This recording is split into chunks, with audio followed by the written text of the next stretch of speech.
first reading from the book of the prophet Isaiah gives an account of Isaiah's call to be a prophet.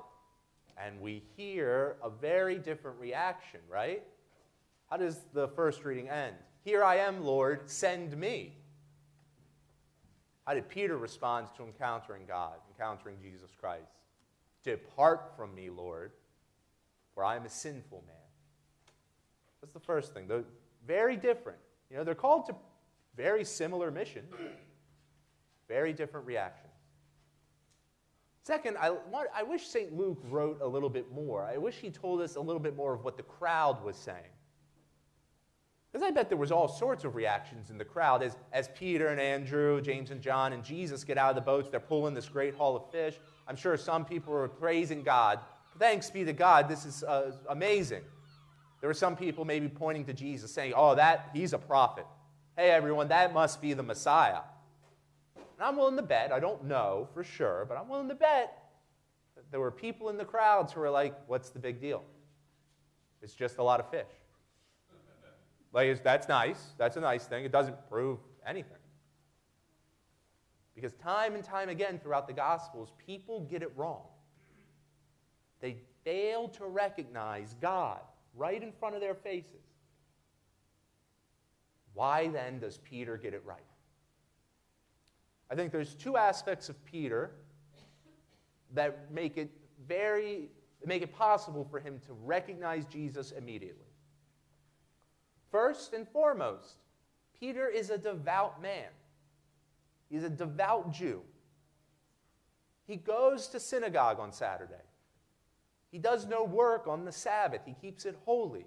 He says his prayers. He's a charitable man. And through all of these various means, Peter throughout his life has been drawn closer and closer and closer to God.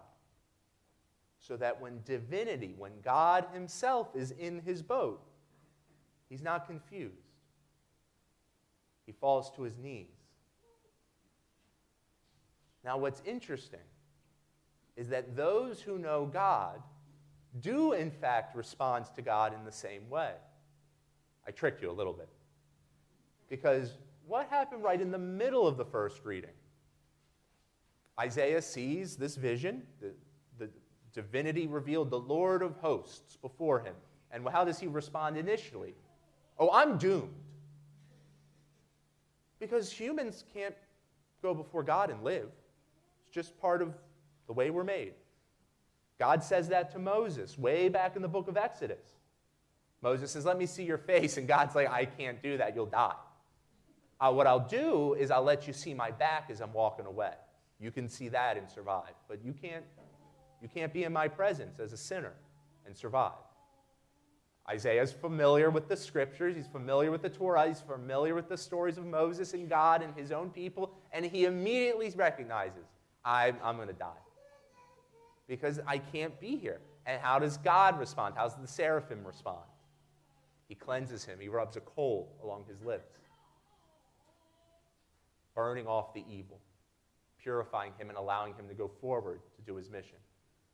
Isaiah and Peter both have a relationship with God that allows them to speak truthfully in the moment. We can have the same. As Catholics, when we gather here on Sunday, we don't have to think about it. We don't have to be worried. We don't have to be confused. God is going to be present right here in about 10 minutes. We have objective means to encounter and worship and know our God, the sacraments. But we have to take it upon ourselves to dive deeper. We have to look. We have to have private prayer, more so than simply the communal means by which we encounter God. We have to be learning and praying, going to confession, availing ourselves of sin, so that God can fill in what's left. Having a relationship, having communication with God so that we know his mind and his words.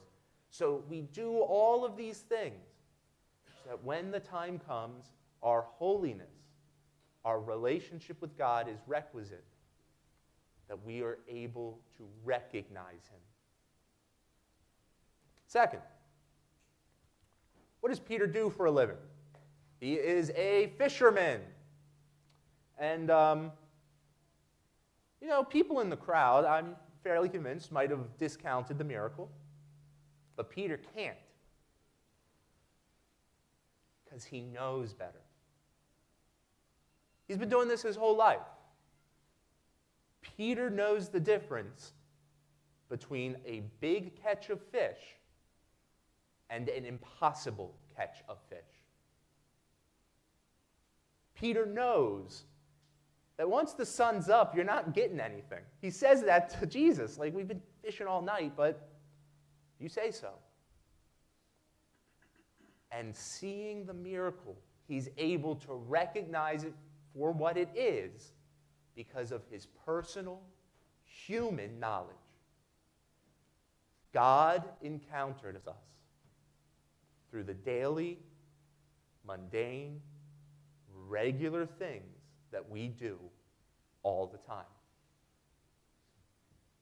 Through our work, through our hobbies, through our relationships, through our struggles and through our joys, God can encounter us through all of it. Although we have the objective means to encounter God, although there's things in our life that we say, okay, God is there, He can encounter us through the subjective. Think of your own work. Maybe you're an engineer. You use math a lot. You're going to sit here and tell me you can't see the beauty of God's creation through the mathematical formulas? The order and integrity of it all? The intelligence behind it? Of course you can. But only you can. I can't. Maybe you work with people. Maybe you're a teacher and you work with children, or you're a nurse or doctor and you work with sick people. Are you going to sit here and tell me you can't encounter God through the love of children? Through the love of sick people? Through serving them? Through helping them? Of course. But I can't, because I don't do those things.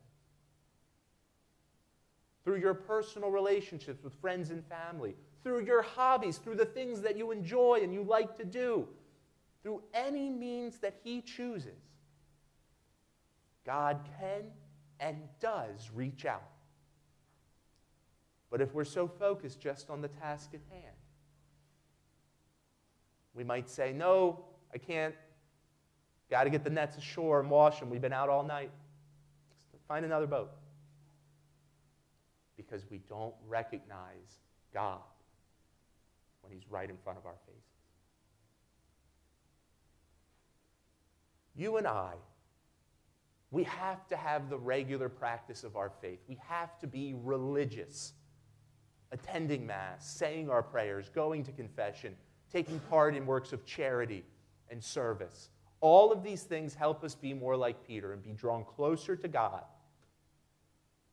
But we must also keep our eyes open in the daily, in the mundane, at work and at school, in the things and places we would not expect to encounter God. It is there that He comes into our boat and asks us, will you go back out just one more time?